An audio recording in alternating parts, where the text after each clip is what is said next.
یہ بات ہے اس گھنے اندھیرے کی جب انسان انسان کا دشمن تھا، جب ظلم کا سایہ ہر طرف پھیلا تھا۔ یہ بات ہے اس دور کی جب لوگ اپنے ہی ہاتھوں سے تراشے ہوئے بتوں سے مانگتے تھے۔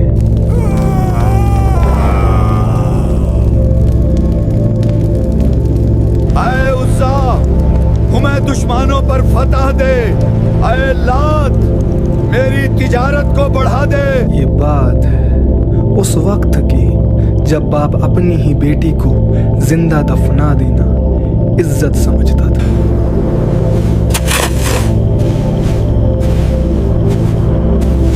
جب قبیلوں کی لڑائیاں صدیوں چلتی تھی، انسانیت سسک رہی تھی۔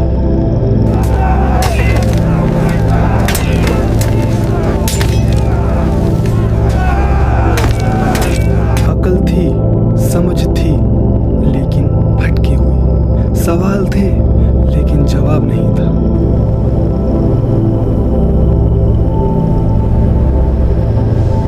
آخر کیوں انسان اتنا گر گیا تھا؟ کیوں اسے یہ سمجھ نہیں آ رہا تھا کہ جس نے اسے بنایا ہے وہ پتھر کا بت نہیں ہو سکتا؟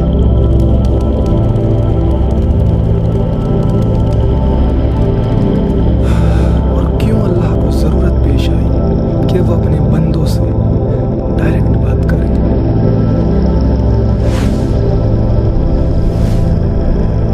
یہ بات ہے وہی۔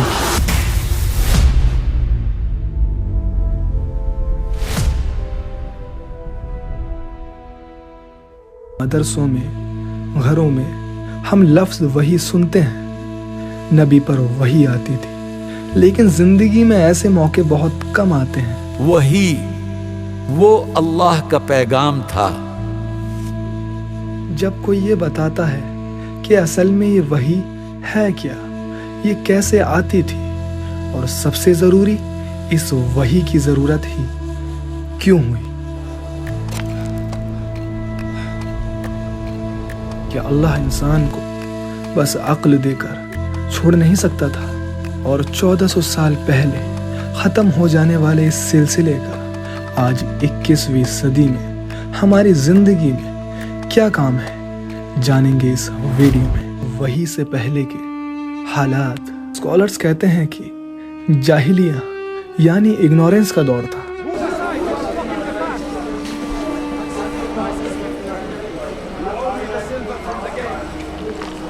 لوگ کعبہ کا طواف بھی کرتے تھے، لیکن اس کے اندر 360 بت رکھے ہوئے تھے۔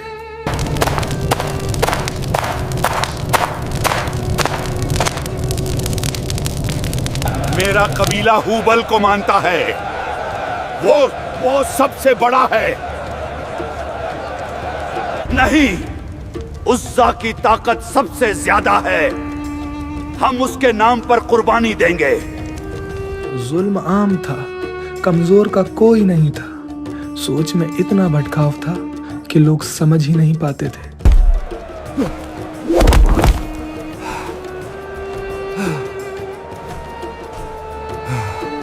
یہ وہ دور تھا جب ایک انسان تھا جو اپنے قبیلوں کی ان حرکتوں سے بیزار تھا، جو مکہ کے شور سے دور ایک پہاڑ کی چوٹی پر جا کر بیٹھا۔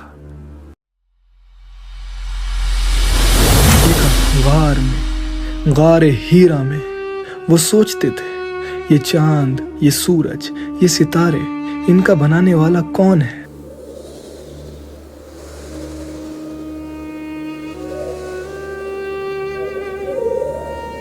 اور پھر ایک دن اس غار کا اندھیرا ایک نور سے پھٹ پڑا۔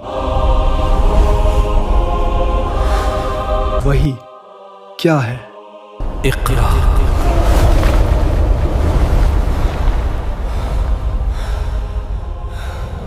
ما انا بقاری۔ اقرا۔ ما انا بقاری۔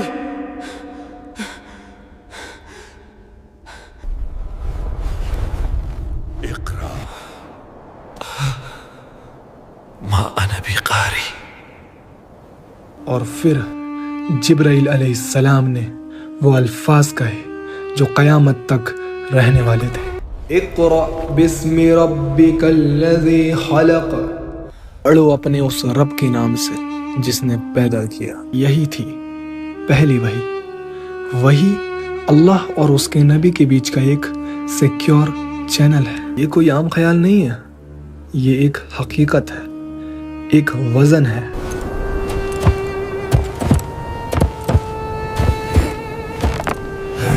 صحیح بخاری حدیث نمبر 2 میں حضرت عائشہ رضی اللہ عنہ فرماتی ہیں کہ وحی جب آتی تھی تو سخت سردی کے دنوں میں بھی آپ صلی اللہ علیہ وسلم کی پیشانی پسینے سے تر ہو جاتی تھی. انہوں نے بتایا کہ وحی کبھی کبھی گھنٹی کی آواز کی طرح آتی تھی جو آپ صلی اللہ علیہ وسلم پر سب سے زیادہ بھاری ہوتی تھی، اور کبھی جبرائیل علیہ السلام ایک انسانی شکل میں آتے اور آپ صلی اللہ علیہ وسلم سے بات کرتے. آئے محمد، مجھے ایمان کے بارے میں بتائیے. وحی کی ضرورت کیوں ہوئی؟ اللہ نے ہمیں عقل دی ہے، ہم سوچ سکتے ہیں، آسمان اور زمین کو دیکھ کر کسی بنانے والے کا اندازہ لگا سکتے ہیں.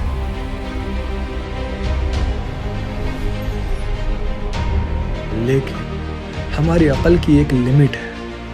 پہلی وجہ غیب کا علم.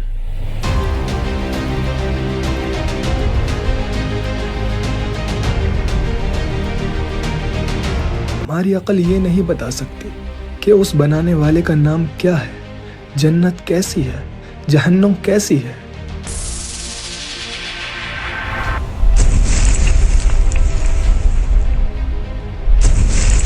دوسری وجہ زندگی کا مقصد. عقل ہمیں کیسے جینا ہے یہ سکھا سکتی ہے، روبوٹ کیسے بنانا ہے، لیکن عقل یہ نہیں بتا سکتی کہ کیوں جینا ہے، زندگی کا اصل مقصد کیا ہے. وحی نے آ کر بتایا، وَمَا خَلَقْتُ الْجِنَّ وَالْإِنسَ إِلَّا لِيَعْبُدُونَ. میں نے جن اور انسان کو صرف اپنی عبادت کے لیے پیدا کیا. تیسری وجہ ایک کمپلیٹ لا. اگر ہر انسان اپنی عقل سے صحیح اور غلط کا فیصلہ کرتا تو دنیا میں فساد ہو جاتا، لیکن اللہ اس نے وحی کے ذریعے ایک ایسا عدل والا قانون دیا جو سب کے لیے برابر ہے.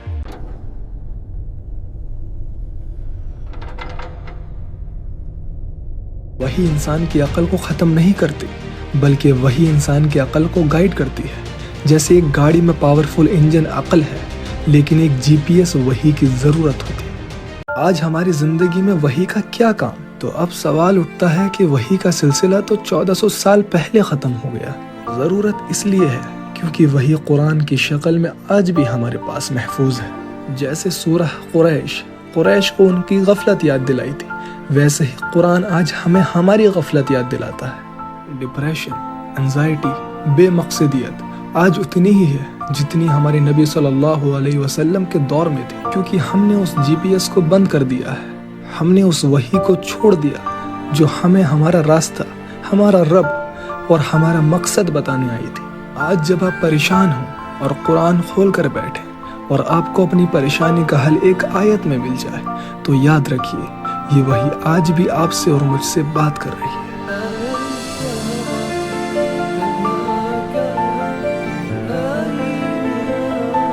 امید کرتا ہوں بات سمجھ آئی ہوگی. وحی کوئی گزرا ہوا قصہ نہیں ہے، ہماری روح کے اندھیروں کو مٹانے کے لیے بھیجا تھا. یاد رکھیے ہماری عقل ایک چراغ ہے، لیکن وحی وہ سورج ہے جو اس چراغ کو روشنی دیتی ہے.